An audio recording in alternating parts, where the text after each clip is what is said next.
Olá, você está no canal Um Conto por um Ponto. Eu te convido a curtir, a comentar, a compartilhar e se inscrever no nosso canal. Minha mãe morreu cedo e foi o meu pai quem criou eu e o meu irmão, o Rubens. Mas a verdade é que o meu pai só gostava dele. Toda a atenção era sempre do Rubens. Para mim, tudo sempre foi difícil. Eu não tinha nada. Tudo que eu tinha era ganhado.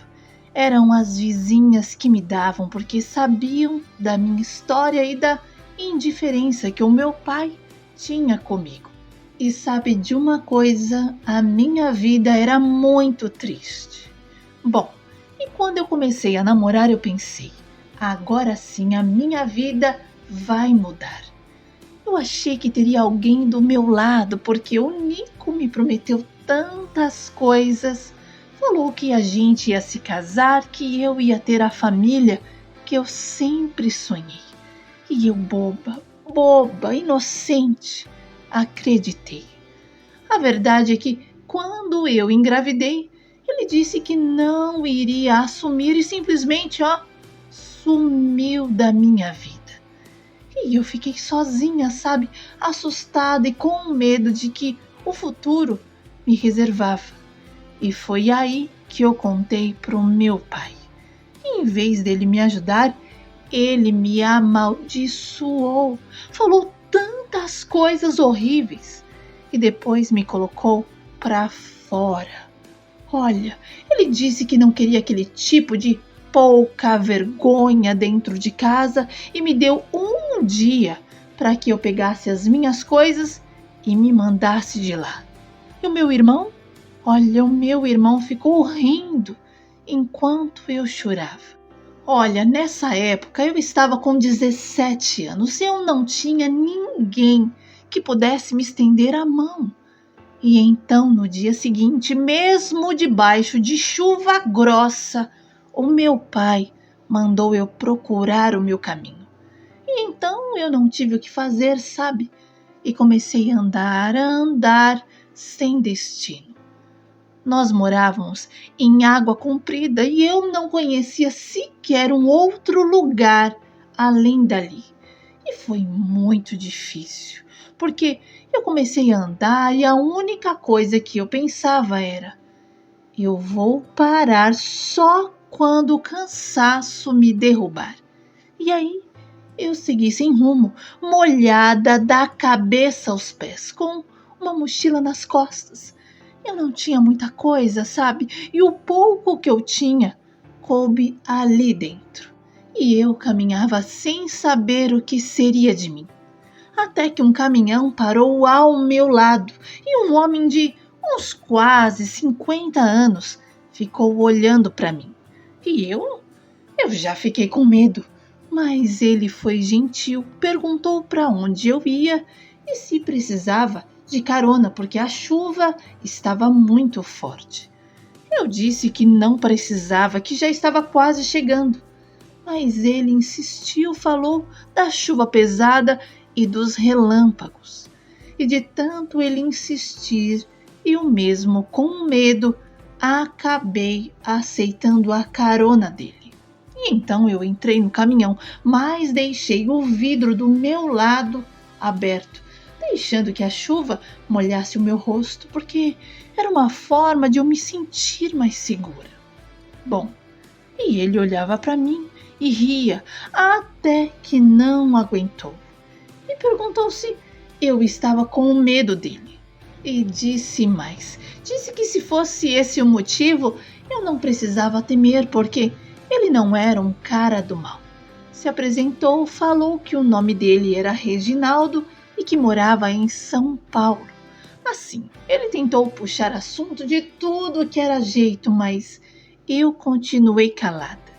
E quando já estávamos saindo da cidade, perto da divisa, ele perguntou onde eu gostaria de ficar. E olha, foi aí que eu comecei a chorar. O Reginaldo, sem entender nada, encostou o caminhão em um posto de gasolina e esperou que eu me acalmasse. Foi quando, finalmente, eu consegui respirar um pouco e ele quis saber o que estava acontecendo. E eu respondi, sabe, que eu não tinha para onde ir, porque o meu pai tinha me colocado para fora de casa depois de descobrir que eu estava grávida. E o seu Reginaldo ficou até pasmo, sabe? Ele não acreditava que o meu pai tinha feito aquilo. Disse que sentia muito, mas que eu não poderia seguir com ele.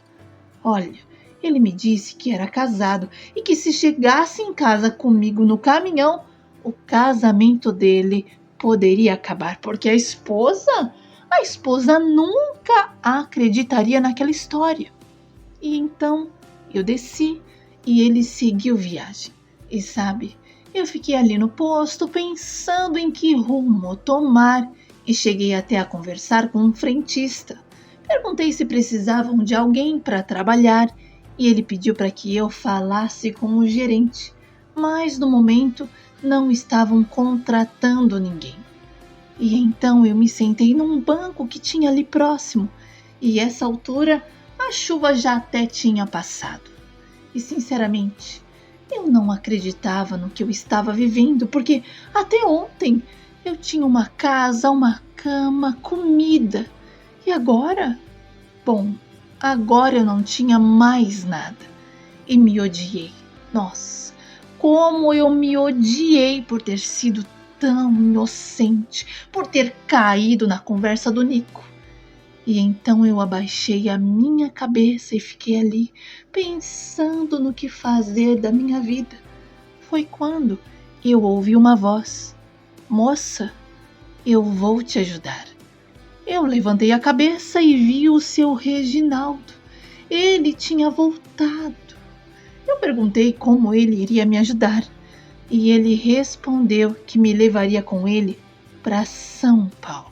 Disse que já tinha até ligado para a esposa e explicado a situação, mas antes queria passar na minha casa para conversar com o meu pai. Bom, e nós fomos os dois falar com o meu pai. E quando ele me viu entrar, já gritou de lá, dizendo que na casa dele não tinha mais lugar para mim.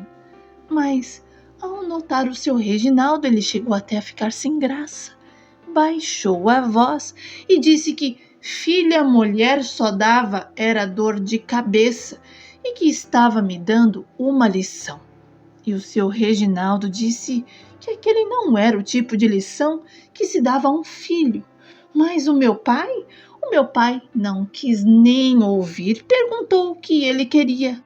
E o seu Reginaldo então falou que estava ali para dizer que iria me levar para morar com ele e com a esposa.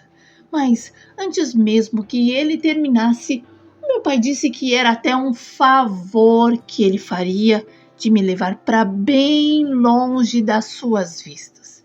Assim, ele não precisava passar vergonha, porque, segundo ele, uma moça grávida antes do casamento era vergonhoso demais.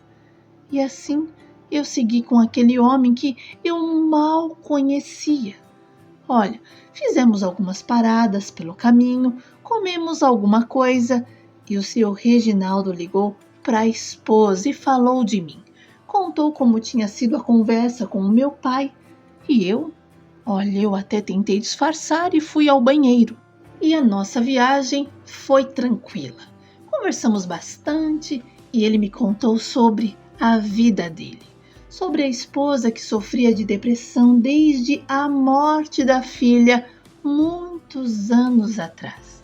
Disse que ainda era uma dor que não passava. E eu vi uma lágrima cair dos olhos dele. E foi nesse momento que eu acabei me sentindo à vontade e eu até cochilei. E quando chegamos, a esposa dele veio me receber e eu vi nos olhos dela uma alegria tão grande. A dona Bárbara já tinha preparado um quarto para mim e me explicou que pessoas tinham que ajudar pessoas, que aquilo que ela estava fazendo não era nada de outro mundo, era simplesmente algo divino. Disse que também, se um dia eu quisesse voltar para a casa do meu pai, teria total liberdade. Mas eu respondi que lá não havia mais espaço para mim. E ficamos um bom tempo conversando, sabe? E assim eu fui recebida na casa de uma estranha.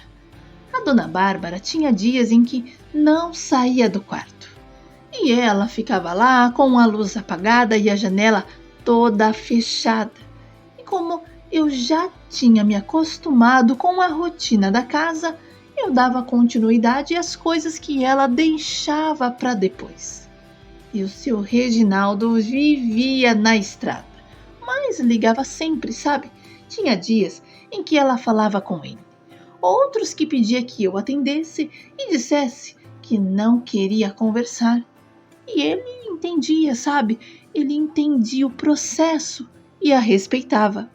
E quando eu comecei a fazer o pré-natal, descobri que a minha gravidez era de risco. O meu corpo não reagia bem. Eu tinha tonturas, enjoos fortes e até sangramentos que me deixavam desesperada. E a dona Bárbara, olha, a dona Bárbara não saía do meu lado.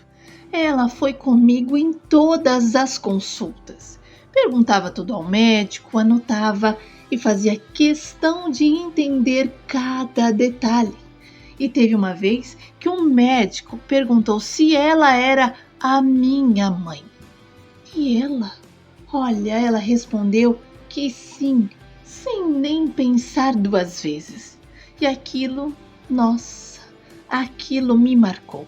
Foi como se por um instante eu tivesse de volta o colo que perdi quando a minha mãe morreu. E nos dias mais difíceis, quando eu não conseguia sequer levantar da cama, era ela quem cuidava de mim. Preparava comida, fazia chás, ajeitava os travesseiros. E teve um dia em que eu senti tanta dor, mas tanta dor que eu pensei que eu iria perder o meu bebê. Eu fiquei horas no hospital, sabe, deitada, rezando em silêncio. Foi quando eu olhei para o lado e vi a dona Bárbara ajoelhada, pedindo pela minha vida e pela vida do meu filho. E aquilo me desmontou. E eu percebi que mesmo não sendo do meu sangue, ela tinha muito amor por mim. Bom, e quando eu cheguei nos últimos meses da gestação, o medo só aumentava. Cada dor diferente me deixava ainda mais em alerta. E eu achando que eu poderia perder o meu bebê. As noites eram longas, eu mal dormia e a dona Bárbara ficava acordada comigo. Me abanava quando o calor apertava, sabe? Me dava água, me fazia companhia. Até que uma madrugada as contrações começaram de verdade. No começo eu até pensei que fosse mais uma dor comum da gravidez. Mas logo eu entendi que era a hora e o desespero bateu forte. E quem tomou a frente foi ela. Pegou meus documentos, chamou um vizinho para ajudar e em poucos minutos estávamos a caminho do hospital. E foram horas intermináveis. Eu chorava de dor, de medo, mas toda vez que eu olhava para o lado, lá estava a dona Bárbara segurando a minha mão. Ela me dava força só por estar ali, sabe? E quando finalmente eu escutei o chorinho do meu filho, eu senti que todo aquele sofrimento tinha valido a pena. Eu estava viva, ele estava vivo. E a primeira pessoa que eu vi sorrindo emocionada foi ela. A dona Bárbara parecia ter ganhado um neto naquele dia. E desde que o meu filho chegou em casa, a Dona Bárbara nunca mais se trancou no quarto. O Guilherme trouxe um novo sentido para a vida dela. Parecia ter renascido, sabe? Porque ela acordava cedo para ver o bebê, ficava horas com ele no colo, fazia questão de me ensinar o que sabia sobre os cuidados de criança. E às vezes eu acordava de madrugada e via os dois na sala, ela ninando ele, cantando baixinho, como se aquele menino tivesse preenchido um vazio que ela carregava havia muitos anos. E o seu Reginaldo também. Sempre que chegava da estrada, trazia alguma coisa pro neto de coração. Um brinquedo simples, uma roupinha. Ele falava que não podia estar presente todos os dias, mas que faria de tudo para não faltar amor. Bom, e eu também comecei a me reorganizar. Cuidava do bebê, ajudava em casa e aos poucos voltei a sonhar com um futuro. E claro, não era fácil, mas eu não estava mais sozinha. Gente, agora eu tinha uma família e a Dona Bárbara me deu total liberdade para eu trabalhar. Ela falava assim: faz a sua vida, Sara. E com o apoio dela, eu arrumei um emprego e a Dona Bárbara ficava com ele. Eu sempre que chegava, encontrava o meu bebê bem cuidado, limpo, alimentado, e essa segurança me deu forças para seguir em frente. E o mais interessante de tudo foi que a Dona Bárbara acabou sendo curada da depressão. E o seu Reginaldo um dia veio falar comigo sobre isso. Disse que agradecia a Deus todos os dias por ter me encontrado naquela estrada, porque eu fui a luz que faltava dentro daquela casa. E ele era muito grato a mim e ao Guilherme. Olha, o Guilherme cresceu chamando eles de vovó e de vovô. E no trabalho, eu acabei conhecendo o Heleno e a gente se casou. O meu filho Guilherme preferiu ficar com os avós. Eu deixei, sabe, porque ele fazia bem àquela família.